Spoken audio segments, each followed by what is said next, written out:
tous, c'est Marion Roux, je suis la directrice du Tour de France Femmes avec Zwift et tous les jours, moi je suis à bloc. Let's go, girl.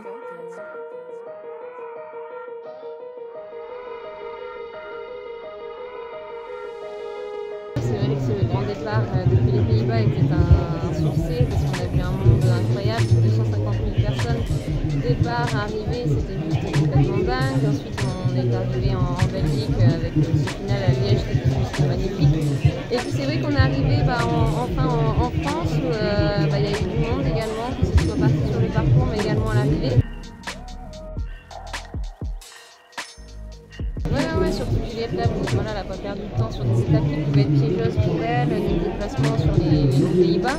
Donc là, on arrive vraiment à un terrain qui lui correspond bien avec plus de la haute montagne, donc des efforts longs, moins puncheuses. Donc là, pour l'instant, elle est super bien placée pour aller chercher enfin une place sur les podiums parce qu'elle a déjà terminé 4e. Pareil, Evita Music au porte du top 11, Stéphane Kervol qui a fait un super chrono. Donc c'est vrai qu'on a vraiment 3 Françaises qui peuvent faire un beau coup et rentrer dans le top 10 du classement général du Tour de France Femmes avec Zwift.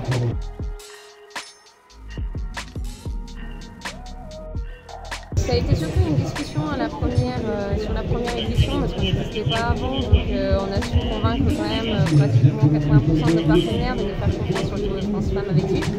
Et à côté de ça, il y en avait quelques-uns qui la première année avaient été réticents à se dire on verra, on ne peut pas, les budgétaires vont mettre un coup aussi supplémentaire.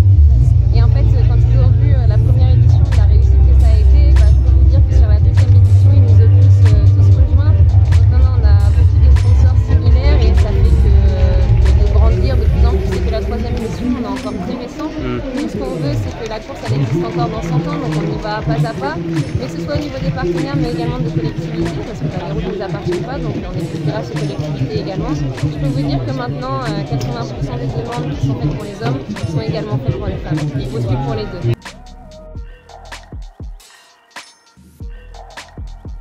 C'est un vrai Tour de France. C'est vrai que dès la première édition, on a eu l'impression de se faire adopter dans le quotidien des gens. Alors parce qu'il y a la marque Tour de France, et puis il y a la caravane avant, il y a toutes les infrastructures qui font que ça reste un spectacle gratuit. Donc ils viennent à 2, à 3, à 5, c'est le même prix. Donc il y a un côté très familial. Il fallait que ça reste aussi pendant la période des vacances pour que les gens puissent se déplacer et être devant leur télé.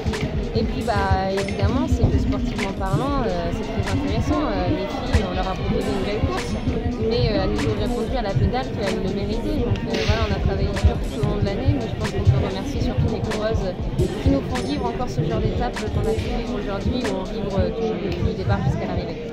Let's go, girl.